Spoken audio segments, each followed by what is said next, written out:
Comment क्या है इस पूरी समस्या पर? इसका बुनियादी समाधान क्या है? आप क्या सोचते हैं, क्या होना चाहिए? देखिए, टेक्निकली अगर आप पूछेंगे तो मैं कहूँगा कि फ्लड्स को कभी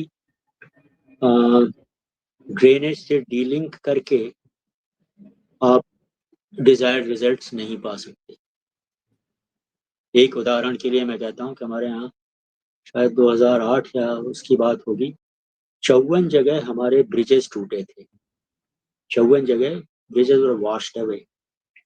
और एम्बैंकमेंट्स और रोड्स कितने टूटे थे मुझे याद नहीं आ रहा है इस वक्त। That is the point where the river is suggesting कि हमको यहाँ से आउटलेट चाहिए, है ना। कॉमन सेंस, यानी मेरे जैसा आदमी वो सोचता है कि इसको यहाँ से आउटलेट चाहिए और वहां से पानी निकाल करके, because the river is suggesting that. State ने क्या किया, हमने उन सारे गैप्स को ऐसा बांध दिया है, उसको इतना मजबूती से बांध दिया है कि अब 10-20 साल तक इस पर कोई असर नहीं होने वाला। आपने अच्छा किया या बुरा किया,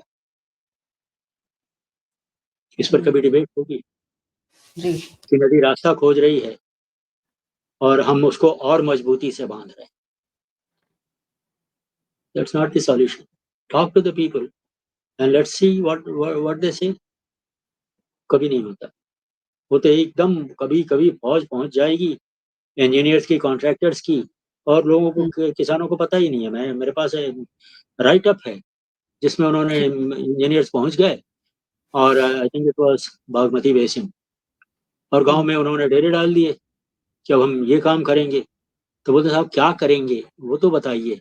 बोलते तुमसे क्या मतलब क्या करेंगे, हमको जो ऊपर से ये हिदायत मिली हम वो करेंगे, और तुम लोग अगर बीच में अटकाओगे तो अंदर कर देंगे तुमको। खत्म। ये तो डायलॉग है हमारा। तो पूछेंगे, कभी बात करेंगे ना कि ऐसा ऐसा है और देखो ये काम किया जा सकता है, वो ये काम किया जा सकता है, उसमें ये संभव है। बहुत सी चीजें की जा सकती हैं लेकिन हमारे पास पैसा नहीं है, या हमारे पास जगह नहीं है, हमारे पास सो मेनी प्रॉब्लम्स, आदमी नहीं है, इसमें जो सामान लगेगा वो हमारे यहाँ नहीं बनता है, बहुत सी चीजें हैं। तो ये इतना हमारे पास है और ये चीज हम कर सकते हैं और ये किया जा सकता है। क्या करें बताइए। 1 महीने का समय लगेगा, ज्यादा नहीं। लोग खुल करके बोलना शुरू करेंगे, लेकिन बोलने के लिए जब कोई आता है, ए बेवकूफ तुम चुप रहो बैठ जाओ, ये तरीका है क्या? इतना कंटेंट जिसके लिए आप कहते हैं कि वो हम उसके लिए काम कर रहे हैं, I am here for you, you are not. तुम अपने लिए हो, अपना घर देख रहे हो, मेरा घर नहीं देख रहे हो। वो डायलॉग कब होगा? और मैं समझता हूँ कि ये जो हमारे इंजीनियर्स जो है ना, स्पेशली ये एग्रीकल्चर इंजीनियर्स हुए, सिविल इंजीनियर्स हुए, इन सारे लोगों को एक्सपोज करना चाहिए। Here is the time now. ये जो 5th ईयर के लड़के हैं ना, फाइनल वाले, 4th ईयर 5th ईयर वाले, उनको ला करके दिखाओगे, देखो ये है, इस सिचुएशन को डील करना है तुमको। आगे पता नहीं मौका मिलेगा तुमको देखने के लिए या नहीं, यहाँ देख लो आकर। This is what you have to deal with in future. पता है क्या, किसी को, किसी इंस्टीट्यूट को आज तक अकल आई? नहीं ना। क्या कर सकते हैं? तो जब तक आप फील्ड सिचुएशन से उसको अवेयर नहीं करेंगे तो बेसिकली तो हम लोग सब लोग आराम पसंद है ना, इसमें तो कोई दो राय नहीं। क्यों क्यों तकलीफ उठाएंगे हम? तो आप ये कह रहे हैं जो इंजीनियरिंग के स्टूडेंट्स हैं उनको लाके ये दिखाना चाहिए दिखा कि दो कि क्या ये हो हो रहा रहा है। है। 5th ईयर वालों को, फाइनल वालों को, और क्या पढ़ा है तुमने, अब बताओ क्या करेंगे यहाँ पर, लेट्स सी। नहीं बता पाएगा तो भी देख के तो जाएगा कि हम वहां से लाजवाब हो करके आ गए, जवाब नहीं दे पाए, सुनना तो होगा। एकेडेमिया का इंटरेक्शन होना चाहिए कि जो सिस्टम है, हमारे जो सरकारी इंजीनियर्स हैं वो क्या काम कर रहे हैं, जो ठेकेदार हैं वो क्या काम कर रहे हैं, जो ये पूरा नेता, ब्यूरोक्रेसी, इंजीनियर्स, ठेकेदार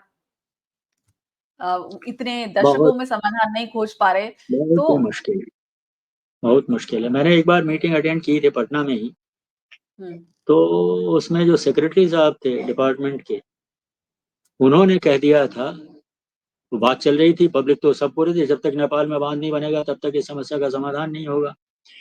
and he was an innocent man, must be knowing. तो उन्होंने कह दिया कि जैसी देश की और प्रांत की फाइनेंशियल सिचुएशन है, इसमें ये बांध 60 साल तक नहीं बनने वाला है। इट्स ऑन रिकॉर्ड, 60 साल तक नहीं बनने वाला। तो 60 साल मतलब ये बात होगी वही 2006-7 के आसपास की होगी, तो उसमें 60 जोड़ लीजिए। तो ये 66-67 में हमारे पास उनके हिसाब से आ, ये अंदाजा था उनका कि 60 साल तक तो नहीं हो पाएगा, उसके बाद अगर हमारे पास रिसोर्सेज होंगे तब बांध के बारे में सोचा जाएगा। When you know very well कि 60 तक ये नहीं बन पाएगा, तो you are sitting at the top chair, तो व्हाट कुड बी डन, वो तो बताओ। At least employ some people, engage some people, tell your engineers to find out a solution. You cannot build the dam in 60 years. कभी कहा है किसी ने? मैं तो बार बार कहता हूँ, हर मीटिंग में कहता हूँ, जब भी कहीं जा पाता हूँ, कि भाई इन लोगों को बुला के बैठाइए कि ये हमारे कंस्ट्रेंट्स हैं और ये हमारी सिचुएशन है, तो क्या करेंगे, समाधान बताइए, सॉल्यूशन बताइए। नेपाल का बांध छोड़ दीजिए, नहीं चाहिए। We have been negotiating it for such a long time, तो नहीं हो पा रहा है। उनके अपने इंटरेस्ट होंगे, हमारे अपने इंटरेस्ट हैं, we are not coming to a conclusion. जी। तो इन लोगों को बुला के बोलो कि भाई सॉल्यूशन निकालो इसमें से, क्या करेंगे हम लोग, कुछ तो होगा ना। और इतने बड़े ब्रेन्स एक साथ बैठेंगे तो let them find out the solution. जी। और वहां जो लोकल जो लीडर्स हैं उनको भी बुला के बैठाइए कि सुन लीजिए, जो ग्राउंड लेवल पर काम करने वाले कार्यकर्ता हैं पार्टियों के या जो कुछ भी, उनको ला करके बैठाइए उस मीटिंग में कि देखो क्या हो रहा है। तो शायद किसी के दिमाग में घुसे कि जो हो रहा है वो ठीक नहीं हो रहा, ये खाली रिलीफ जान ओरिएंटेड है, खाली रिलीफ बांटने का वो जिम्मा है, और उसके बाद सारी चीजें भूल जाओ। रिलीफ बंट गई, लोगों को मिल गए, लोग तर गए, आपकी सारी पार्लियामेंट्री सीट आपको मिल गई, खत्म। वो ओब्लाइज्ड है, उसका घर बह गया, लेकिन उसने अपना जमीर 2 क्विंटल चावल या 1 क्विंटल चावल और 2,000 रुपए में बेच दिया। उसको कोई बताने वाला नहीं था कि देखो ये तुमको खरीदा जा रहा है, इसमें सोल्यूशन नहीं, कोई बताने वाला नहीं। पूर्णिमा जी, बस बहुत करें। बहुत शुक्रिया दिनेश मिश्रा जी, आपने हमसे जुड़े आप और इतनी महत्वपूर्ण विषय पर आपने हमें जानकारी दी, आपका बहुत बहुत शुक्रिया। इस पूरी बातचीत से जो मैं समझ पाई हूँ, मेरा बहुत स्ट्रॉन्ग बैकग्राउंड तो नहीं है, लेकिन हाँ कि जो नदी है उसका स्वभाव है कि वो अपने साथ एक उर्वरा मिट्टी लेकर आती है, जिसको मैदानों में फैला देती है ताकि वो मैदान उपजाऊ बन जाए। और उसको अगर आपने बांध दिया, और नदी को जिस तरह आपने कहा कि उसको निकलने का पानी को साधन आपको देना पड़ेगा, ड्रेनेज से कनेक्ट करना पड़ेगा, और एक तरफ इरिगेशन सिस्टम नहीं है पूरे राज्य में, जिससे कि जब सूखा पड़े तो पानी उस इरिगेशन सिस्टम को पूरे साल बिहार को वो एक तरह से पानी की सप्लाई हो सके उससे। साथ ही ग्राउंड वाटर रिचार्ज नहीं कर रहे हैं बिहार में, पूरी तरह सूख गया है। ग्राउंड वाटर तो सुखा दिया, ग्राउंड वाटर नहीं है तो सीधा इकोनॉमी पर इसका सुखा असर दिया, होगा ही, सुखा बहुत दिया। जल्द होगा, बहुत लंबा समय तो नहीं शायद बचा होगा। ग्राउंड वाटर की जिस तरह हालत हो रही है, जिस तरह एनवायरमेंटलिस्ट चेता रहे हैं, तो समाधान कोई बहुत बड़ा नहीं है, मतलब ऐसा नहीं है कि कोई रॉकेट साइंस की जरूरत है, लेकिन एक इच्छा शक्ति अफसरशाही में और एक इच्छा शक्ति पॉलिटिकल विल की जरूरत है।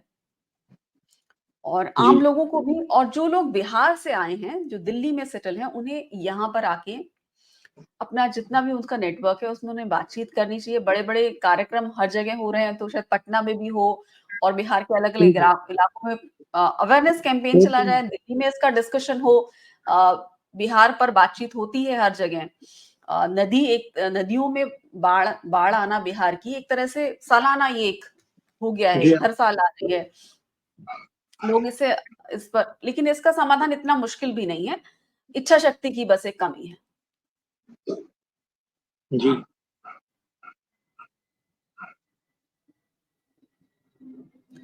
तो हाँ। बहुत-बहुत बहुत-बहुत शुक्रिया दिनेश मिश्रा जी, आपने इतने विस्तार से हमें समझाया और हमारे दर्शकों को महत्वपूर्ण जानकारी दी, इसके लिए आपका बहुत-बहुत शुक्रिया। आप जमशेदपुर से हमसे जुड़े हैं?